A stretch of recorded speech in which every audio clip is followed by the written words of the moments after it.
Welcome, my sisters and brothers, to the homily for the Sunday of Pentecost, the great feast in which we celebrate the coming amongst us of the Holy Spirit. And the readings we're given for today are the reading from the Acts of the Apostles, which show the scene of Pentecost as experienced by the disciples in the upper room, with all the references and allusions that conjures up. A reading from Galatians on the difference between being run by the Spirit and being run by the flesh, or some translate it by self-indulgence. So neither of those is a good translation, really, but never mind. And then the Gospel reading, where we have the choice today between either John's version of Jesus breathing the Holy Spirit into the disciples, or the one which I've chosen just because it's one I haven't commented on recently for you, which is the promise of the sending of the Advocate. And we'll look at a little bit of what that means. First of all, I want to stand back a little and think of something just of the feast in itself. We're inclined to think of the Holy Spirit as being something that is sent. You know, God the Father did something, and then Jesus did something, and they, between them somehow, sent the Holy Spirit. So the Holy Spirit then gets to be, if you like, a third thing, something sent. And I want us to stand back just a moment from that and say, no, there is something about the sending of the Holy Spirit which is makes the word send very inappropriate, because we are talking not about a messenger, we're talking about God. We're talking about the protagonism that is God. The one who sends us, the sender. If you like, when Jesus talks to the disciples in the upper room in John's Gospel, he says, as the Father has sent me, so I send you, and then he breathes the Holy Spirit upon them. The breathing of the Holy Spirit upon them is the sending. There is all the dynamism and protagonism of God. God is the starter, the initiator, the beginner of all this. We are all secondary in the light of the Holy Spirit. When we receive the gift of the Holy Spirit, this does not mean that we become the captors, as it were, of this particularly nice gift, the gilded cages in which this wonderful bird sings. No, it means that we start to be taken over by the creative spirit of God. In other words, we become sent. I want to bring that out because it helps us understand something of the amazement and the excitement and the oddness of what's going on in the Pentecost reading from the Acts of the Apostles, which is that Jesus had told them that something was going to happen. He told them about power coming from on high. He told them about the promise of his Father. And yet what came was a form of protagonism, a form of initiative that was vastly outside and more and beyond anything they could possibly have come up with. It was enormously more powerful. It was, not only was it turning them into the beginnings of the new temple, which meant the sign of the coming in of the new creation, because the whole point of the temple was that it would be a sign of the Creator completing creation. The whole point of the rite of the atonement was that it helped inaugurate the new creation. All of this, the sign of the coming in of the Creator, the complete undoing from within of everything that had screwed up human togetherness by the undoing of Babel, the unconfusing of tongues. Babel just means confusion. Here in the Gospel text, and the text from Acts where it says they came together and were bewildered, actually it says they came together and were confused. This is Luke's pun. This is the undoing of the confusion of Babel. And they're discovering the non-unitary, the wonderful diversity orchestrated together of language in which each of us from within our mother tongue can learn how to speak the truth, and how God can in fact speak the truth through us, and speak us into being from every nation, culture, tribe, without any over against. This is a huge initiative by God that's gone on. The undoing of a falsely entrapped creation, and it's being opened up into the fullness of creation. So that's something, dare I say it, that we usually forget. We usually talk about the Holy Spirit as though it was something somewhat less than God, a kind of a tame version of God. And what I want to say is, no, it's us being introduced onto the inside of the life of God as humans. In other words, God having agreed to be God's self at human level for us, that's what Jesus had achieved.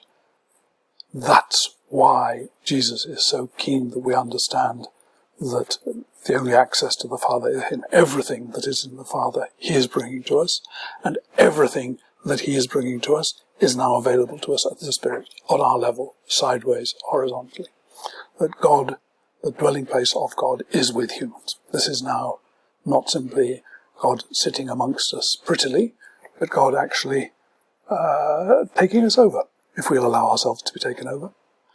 Displaced, so moved without being displaced is the term which I like to use, because God is not in rivalry with us, so God can move us without displacing us. Any other form of spirit, any other form of way of being together, we usually move each other by displacing each other. That's the world of rivalry, that's the world of flesh and self-indulgence, whereas actually discovering ourselves moved without being displaced. In other words, actually being created, becoming more through our being moved. That is the work of the Holy Spirit. That's the work of the initiator, who is the creator, the Spirit that hovered over the world at the beginning and has come into the midst, as now working amongst us at our level.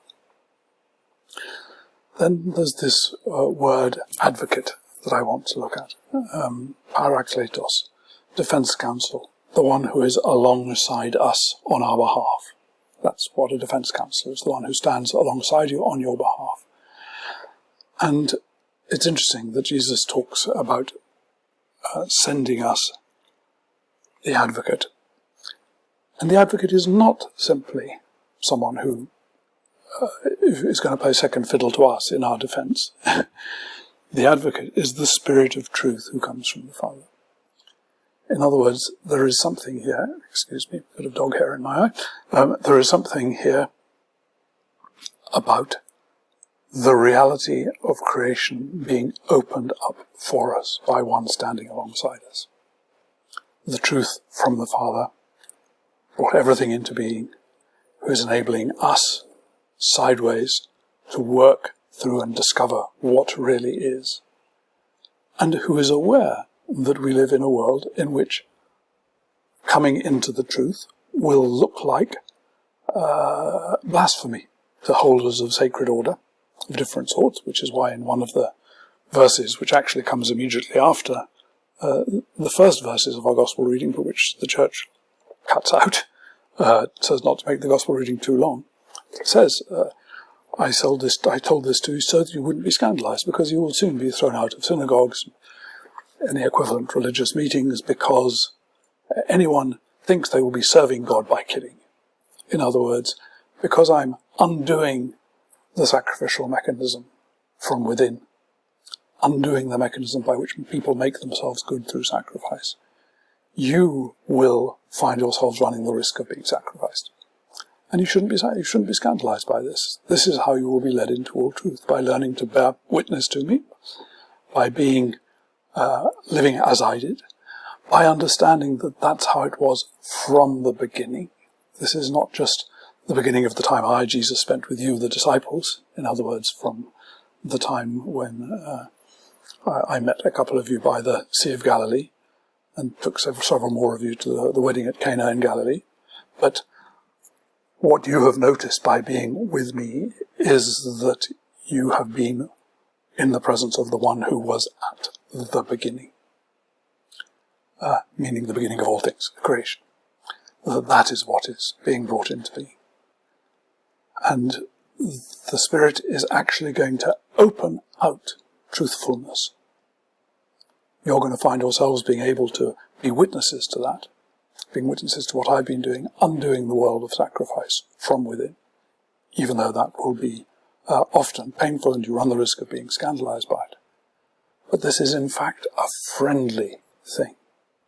It is because the reality of creation is friendly to you, is good, is real, is on your side, that the Father actually loves me into loving you, into doing this for you, so that you can discover what a good thing it is to be alive on the inside of all this, to be bringing alive the truth, not to be despaired by how overwhelming the truth about all the awfulness is, but actually discovering, no, the truth of creation is that it is good for us, and that we are called into becoming resplendent with it, alive with it.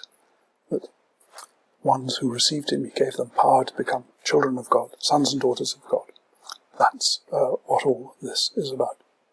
So the advocate is the defense counsellor, the one who is going to enable us to resist being run down by the accusations, by the sense of having done something contaminating, something sacrilegious by telling the truth, run the risk of becoming whistleblowers, all the things that enable what really is to become clear, so that we as humans can learn to take greater and greater responsibility for it, because all this has been put into our hands, so that what we forgive is forgiven, and what we retain is retained. No other outside God is going to sort this out for us. Now God has come to work at the level of our desire, to turn us into the witnesses and signs of God. There's some rather beautiful parallels, as always, in John's Gospel. One of the reasons he's so difficult to understand is because he gives very subtle quotes of himself.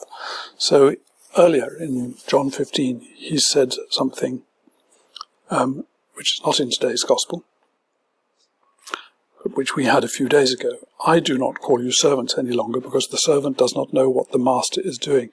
But I have called you friends, because I have made known to you everything that I have heard from my Father.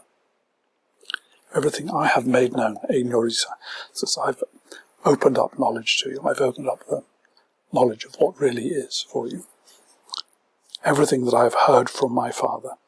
And then today, just a little later on, which does come in today's Gospel, he will not speak on his own. The Spirit who's coming upon you, it's going to be the same initiative as mine, which is the same initiative as the Father's, but will speak whatever he hears, and he will declare to you. So, I have spoken to you what I have heard, what I made known to you. I've made known to you what I have heard. And he will speak whatever he hears, and he will declare to you the angele. So, what we're getting is, if you like, the continuation of Jesus making things known to us through the Spirit, which is bearing the whole of Jesus' life and death, keeping that whole dynamic alive for us to share in and live in. And that this is what is being made available to us as something friendly, just as a master doesn't tell the friends what it's about, but friends share what they've heard and share what is true, about what they've heard, so as to open up for other friends. That's what this talk of hearing means. That this gift of the Spirit, all the power and glory of God coming at the level of us, is a friendly gift, opening up the reality of creation, of everything that is, as something profoundly friendly to us. In the name of the Father, of the Son, of the Holy Spirit.